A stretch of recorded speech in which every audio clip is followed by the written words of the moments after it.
Simulasi ujian dengan CAT untuk seleksi PPK Pilkada 2024, disertai pembahasan, bagian ini merupakan kelanjutan dari bagian sebelumnya. Semoga bermanfaat, selamat belajar, semoga sukses.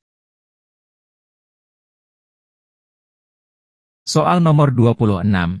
Verifikasi faktual terhadap syarat dukungan calon gubernur dan calon wakil gubernur, calon bupati dan calon wakil bupati, serta calon wali kota dan calon wakil wali kota dilakukan dengan metode sensus.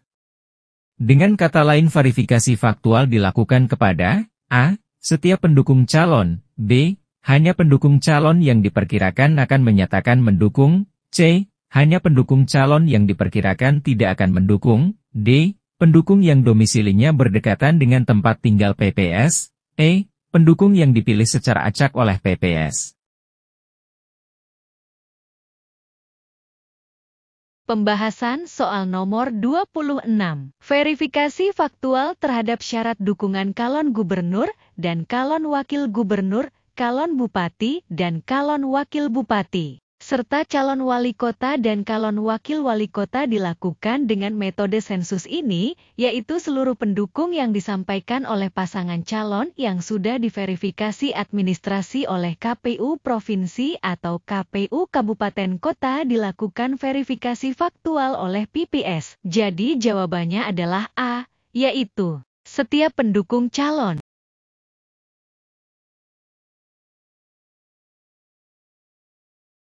Soal nomor 27. Dalam praktek kekuasaan negara, terdapat pengakuan akan kepatuhan terhadap penguasa yang dianggap sebagai titisan atau wakil Tuhan. Namun ada pula karena terpaksa, disebabkan oleh aparat penguasa.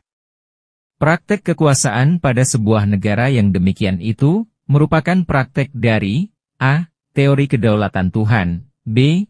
Teori kedaulatan raja, C. Teori kedaulatan rakyat, D. Teori kedaulatan negara, E. Teori kedaulatan hukum. Pembahasan soal nomor 27. Dalam sejarah praktek kekuasaan dalam sebuah negara, disebutkan, ada penguasa yang mengaku dirinya sebagai Tuhan, titisan Tuhan, ataupun wakil Tuhan. Ada yang patuh secara sadar dan sukarela. Namun banyak yang patuh karena terpaksa atau dipaksa oleh aparat pengakuan penguasa. Demikian itu, kekuasaannya menjadi terlegitimasi. Dalam teori ini kedaulatan Tuhan, seluruh perintah negara haruslah merupakan implementasi dari kedaulatan Tuhan. Seluruh gerak dari pemerintahan dan rakyat haruslah dianggap sebagai penjelmaan dari kedaulatan Tuhan. Jadi jawabannya adalah A, yaitu teori kedaulatan Tuhan.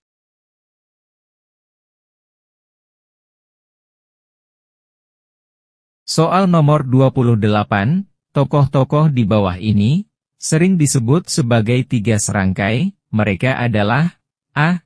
Cipto Mangunkusumo, Haji Umar Said Cokro Aminoto, dan Dwesdeker, B. Cipto Mangunkusumo, Ki Hajar Dewantara, dan Dwesdeker, C. Cipto Mangunkusumo, Ki Hajar Dewantara, dan Kiai Haji Ahmad Dahlan, D. Ki Hajar Dewantara, Dwesdeker, dan Haji Samanhudi, E. Cipto Mangunkusumo, Ki Hajar Dewantara, dan Haji Umar Said Cokro Aminoto.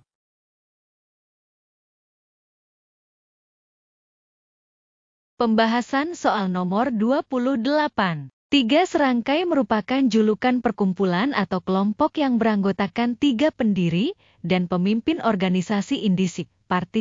Organisasi ini menjadi wadah perjuangan dengan wujud partai politik yang terbuka bagi semua orang di Hindia Belanda dengan mengusung ideologi nasionalisme Hindia. Tujuan dari pembentukan indisik Partij ialah mempersiapkan negara mandiri yang bebas dari belenggu Belanda. Mengusung semangat patriotisme yang tinggi, organisasi ini berkembang pesat sampai pada daerah-daerah yang ada di Indonesia pada masa itu. Indisik Partij dibentuk oleh tiga serangkai yaitu Dwesdeker, Cipto Mangunkusumo, dan Ki Hajar Dewantara. Jadi jawabannya adalah B, yaitu Cipto Mangunkusumo, Ki Hajar Dewantara, dan Dwesdeker.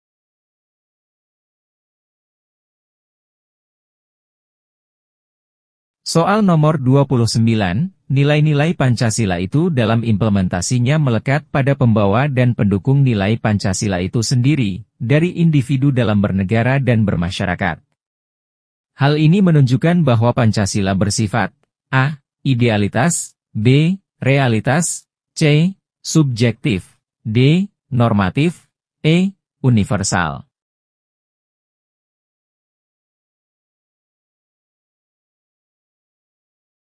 Pembahasan soal nomor 29. Pancasila bersifat subjektif, di mana pelaksanaan Pancasila melekat pada setiap pribadi, perorangan, setiap warga negara, setiap individu, setiap penduduk, setiap penguasa, dan setiap orang Indonesia dalam aspek moral dalam kaitannya dengan hidup bernegara dan bermasyarakat. Jadi jawabannya adalah C, yaitu subjektif.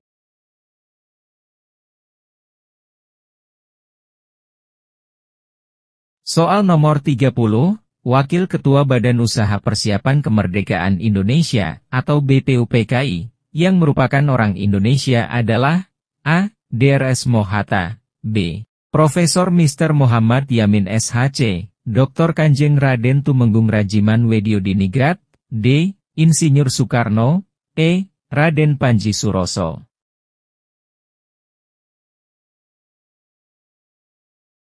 Pembahasan soal nomor 30. Terdapat dua orang yang menjabat sebagai Wakil Ketua BPUPKI, yaitu Raden Panji Suroso berasal dari Indonesia dan Iki Bangase berasal dari Jepang. Jadi jawabannya adalah E, yaitu Raden Panji Suroso.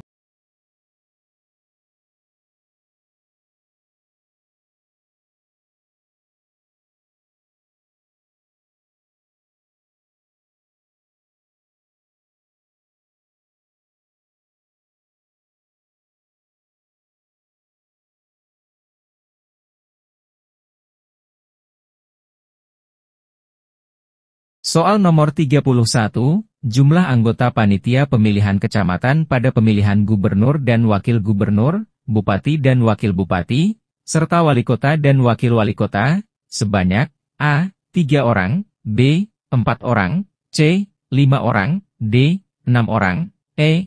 7 orang.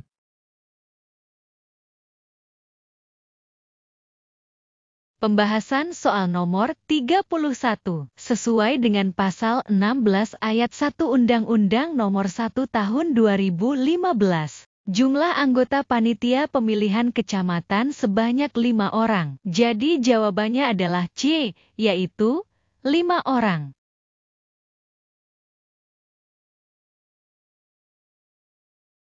Cukup sekian dulu bagian ini. Bagian berikutnya akan disajikan pada kesempatan berikutnya. Demikian, sampai jumpa.